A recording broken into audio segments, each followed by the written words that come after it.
Hello everyone, welcome back to my new video. Today we are going to learn about Mendelian genetics. This is the second part of this video and first part is already uploaded on my YouTube channel, so go and check. So let's begin our video.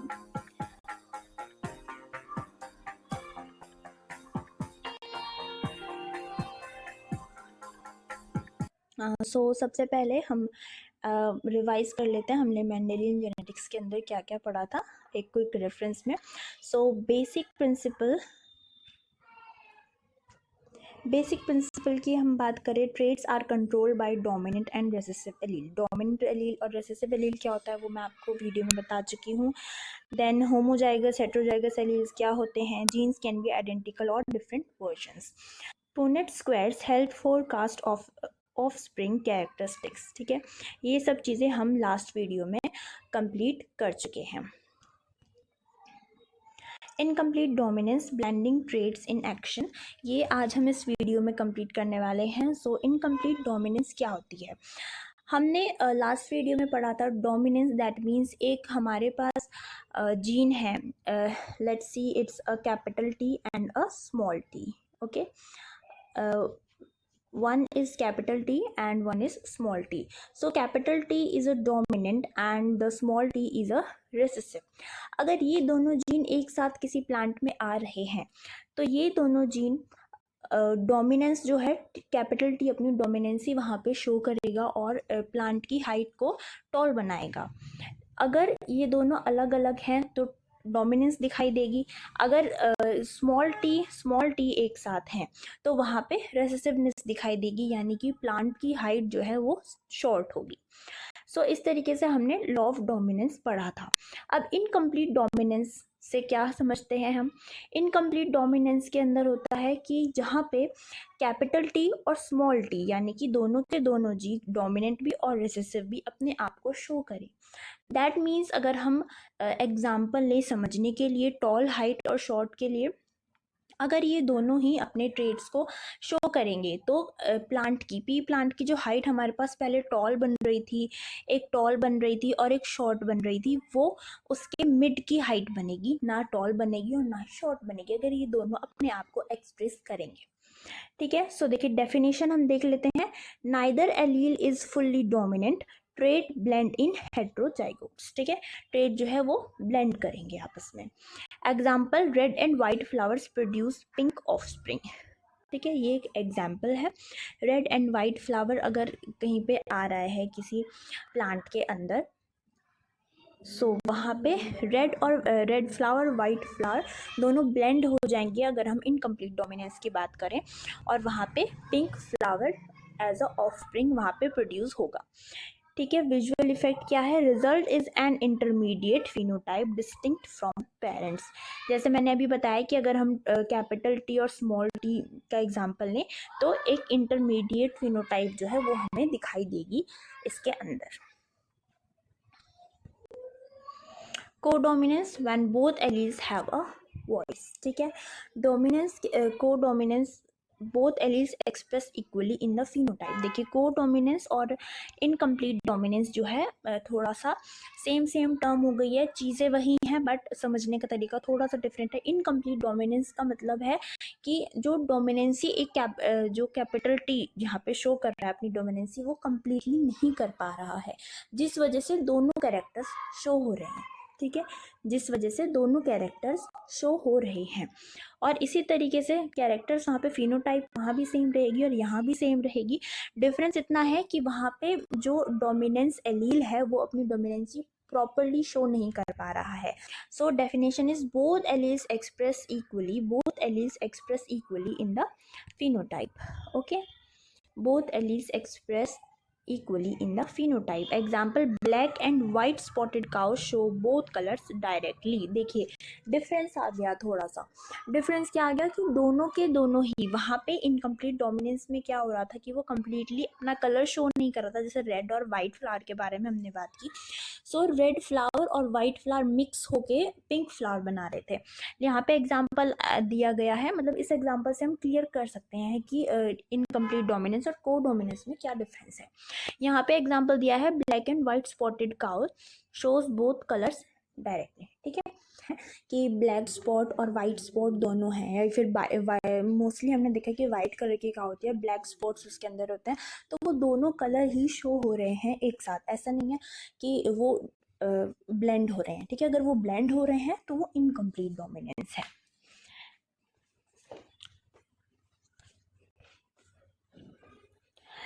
Now let's come to the point multiple alleles expanding the genetics possibilities। multiple alleles देखिए, अब यहाँ पे ये चीज़ हम क्या कर रहे हैं कि इनकम्प्लीट डोमिनेंस पढ़ रहे हैं को डोमिनेंस पढ़ रहे हैं, सो ये सब चीज़ें एक्स्ट्रा में आ गई। दैट मीन्स मेंडेलियन जेनेटिक्स जो था वो बिल्कुल सही था जो हमने पढ़ा था, बट उसके बाद वेरिएशंस हो रहे हैं, म्यूटेशंस हो रहे हैं, उनके बाद जो कंडीशंस ये आ रही हैं उनके बारे में हम ये पढ़ रहे हैं, ये कंडीशंस वो हैं। दैट मीन्स देखिए, जैसे कोई भी डिस्कवरी होती है, वो जहाँ से भी स्टार्ट हुई ऐसा तो नहीं है जो चीज़ है वही की वही रहेगी, उससे आगे वो इम्प्रूवमेंट होती रहती है। तो इसी तरीके से जेनेटिक्स के अंदर इम्प्रूवमेंट हो रही है, ह्यूमन बॉडीज़ के अंदर या और भी ऑर्गेनिजम्स हैं उनके अंदर इम्प्रूवमेंट हो रही है, म्यूटेशंस हो रहे हैं। तो इस तरीके से ये एग्जाम्पल हम पढ़ रहे हैं। सो मल्टीपल एलील्स के बारे में अगर हम बात करें, सो इसका मतलब ये लिखा हुआ है यहाँ पे कि एक्सपेंडिंग द जेनेटिक्स पॉसिबिलिटीज़ जो है उसको एक्सपेंड किया है। So more than 2 alleles, okay, more than 2 alleles, genes can have several alleles, okay, genes can have several allele forms in a population. Allelic variety results in diverse combinations and traits. Population impact enhances genetic diversity beyond simple dominant and recessive. So देखो, multiple alleles का मतलब क्या है? Obviously 2 से ज़्यादा alleles। So multiple alleles में हम क्या पढ़ रहे हैं, एक पेयर ऑफ एलील जो है वही उसको शो करती है किसी ट्रेट को। लेकिन मल्टीपल एलील के बारे में जब हम बात करते हैं तो मल्टीपल एलील में है कि 2 से ज़्यादा एलील्स, यानी कि 3 या 4 या 5 एलील्स जो हैं जो एक ही ट्रेट को शो कर रही हैं, ठीक है, एक ही ट्रेट को शो कर रही हैं, वो हम पढ़ते हैं मल्टीपल एलील के अंदर। अब देखिए, सबसे अच्छा एग्जाम्पल जो है वो है ABO ब्लड ग्रुप, ठीक है। ABO ब्लड ग्रुप हम सब जानते हैं, सब अच्छे से जानते हैं कि ABO ब्लड ग्रुप क्या है। ABO blood group is a system in human body, ठीक है। तो a classical example of multiple alleles and को डोमिनेंस, ठीक है, मल्टीपल एलील एंड को डोमिनेंस दोनों का ही ये एक एग्जाम्पल है। सो देखो, A, B and O codominance, A and B allele both express in AB blood group. Codominance क्यों है? क्योंकि A and B alleles both express in AB blood type, ठीक है। जब RBC होती है, RBC के ऊपर A एंटीजन और B एंटीजन दोनों एक साथ प्रेजेंट होते हैं तो वो दोनों एक दूसरे को शो करते हैं, मतलब कि दोनों एक साथ शो करते हैं, तो वो किसका एग्जाम्पल हो गया? कोडोमिनेंस का एग्जाम्पल। इसी तरीके से O allele recessive, no antigen produced. अब देखो, ये हो गया हमारा मल्टीपल एलील का एग्जाम्पल। मल्टीपल एलील का एग्जाम्पल कैसे हो गया कि अगर हम बात करें A और B, ठीक है, 2 हैं, पर तीसरा O भी आ गया। O का क्या मतलब है? यहाँ पे रेसेसिव है O और नो एंटीजन प्रोड्यूस्ड, कोई एंटीजन प्रोड्यूस नहीं करता। ओके, अब हम ABO ब्लड ग्रुप सिस्टम के बारे में पढ़ते हैं डिटेल में। ब्लड ग्रुप क्या है? देखिए, 4 टाइप्स के होते हैं ब्लड ग्रुप, होते हैं 4 टाइप्स के, A, B, AB and O। Antigens determined by A and B antigens on red blood cell, ठीक है। तो डिटरमाइन यानी कि हम कैसे क्लासीफाई करते हैं कि A है, B है या AB है या O है, कौन सा ब्लड ग्रुप है। सो उसको डिटरमाइन करने के लिए, मतलब किस तरीके से डिटरमाइन करते हैं कि A and B antigens present हैं या नहीं है एंटीजन पे, मतलब प्रेजेंट है, सॉरी, RBC पे प्रेजेंट है या नहीं है, और अगर है तो कौन सा है, A प्रेजेंट है, B प्रेजेंट है, दोनों प्रेजेंट है या दोनों में से कोई भी प्रेजेंट नहीं है, उस पर डिपेंड करता है कि ब्लड ग्रुप कौन सा है। सो डिस्कवरी किसने की थी?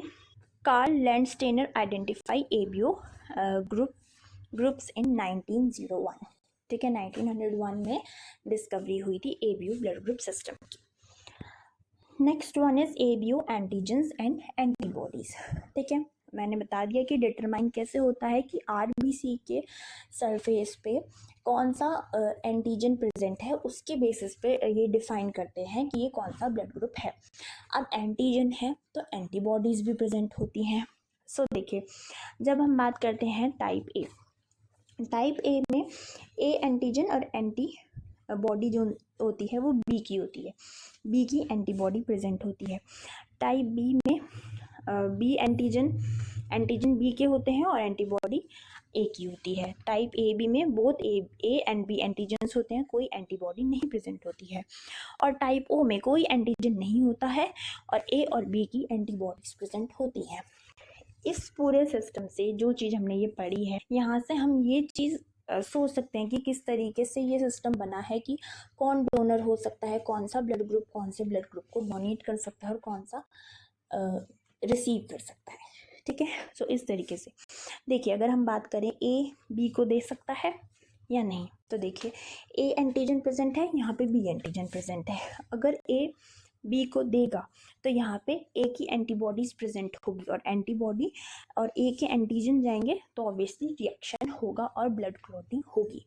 तो इसलिए ए जो है वो बी को नहीं दे सकता, यानी कि ए और बी मिक्स नहीं हो सकते, तो ये किसी को ब्लड दे नहीं सकता लेकिन ले सकता है, यानी कि रिसीव कर सकता है।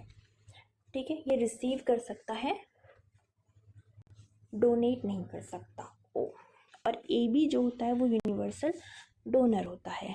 ठीक है, टाइप ओ जो है वो यूनिवर्सल रिसीवर होता है। तो ए बी जो है वो सबको दे सकता है और ओ सबसे ले सकता है। तो इस तरीके से हम एंटीबॉडीज़ और एंटीजेंस के बेसिस पे ये समझ सकते हैं कि कौन सा ब्लड ग्रुप किसको डोनेट कर सकता है और कौन सा किसे रिसीव कर सकता है। सो ये है ABO ब्लड ग्रुप। नेक्स्ट, अगर हम जेनेटिक्स की बात करें कि genetics of the ABO system, so gene location chromosome number 9, gene location है क्रोमोसोम नंबर 9 पे। Alleles A and B alleles are codominant and O is recessive, ये हम पहले देख चुके हैं। ए और बी एलील्स जो हैं वो कोडोमिनेंट है और यानी कि दोनों के दोनों डोमिनेंट है और वो जो है वो रिसेसिव है। Genotype example AO genotype results in type A blood group. ठीक है, जैसे हमने मेंडेलियन में पढ़ा था tall plant and dwarf plant के बारे में, उसी तरीके से ये चीज़ है कि जो डोमिनेंट है वो शो करेगा। ठीक है, डोमिनेंसी शो करेगा और जो रिसेसिव है वो रिसेसिव रहेगा। सो O, जब O एलील्स एक साथ आते हैं तो वो रिसेसिव यानी कि वो ब्लड ग्रुप O होता है, और जब A O के साथ आए या B O के साथ आए तो वो A या B ही ब्लड ग्रुप होता है। अब बात करते हैं हम RH फैक्टर की। सो RH फैक्टर दैट मीन्स कि D क्या है, डी एंटीजन एक होता है, RHD भी बोलते हैं जिसको, डी एंटीजन। अगर वो एंटीजन प्रेजेंट है RBC के ऊपर तो उसको हम RH पॉजिटिव बोल देते हैं, और अगर वो प्रेजेंट नहीं है तो वो RH नेगेटिव बोलते हैं। ठीक है, so main protein define RH status, RH negative positive, RH positive, D antigen present on red blood cells, RH negative, D antigen absent from red blood cells. Discovery किसने की थी, named after rhesus monkeys in 1940, that means first time rhesus monkeys में ये मिला था 1940 में, इसलिए इसका नाम पड़ा RH factor. RH antigens and antibodies. So RH positive individuals do not naturally produce anti-D antibodies. RH negative individuals produce anti-D antibodies only after exposure. Exposure risk occurs via transfusion or pregnancy. Clinical significance क्या है blood transfusion का, compatibility essential to prevent dangerous reactions, universal donor type O lacks A, B and D antigens, universal recipient type AB plus has no antibodies against A, B or D. Mismatched reaction causes actual hemolytic transfusion reactions. Okay, hemolytic disease of the fetus and newborn. RH incompatibility occurs in RH negative mother carries RH positive fetus. ठीक है, ये कब होता है? जब जो mother है वो RH नेगेटिव हो और जो फीटस है वो RH पॉजिटिव हो। फिर मैटरनल एंटीबॉडीज़। ठीक है, इसमें मैटरनल एंटीबॉडीज़ के क्या रोल है? Anti D antibodies attack fetal red blood cells. ठीक है, फीटल की रेड ब्लड सेल्स को अटैक कर सकते हैं जो मैटरनल एंटीबॉडीज़ हैं, यानी कि anti D antibodies. Possible complications, severe anaemia, jaundice और ब्रेन डैमेज। प्रिवेंशन क्या है? RH immunoglobulin prevents sanitisation.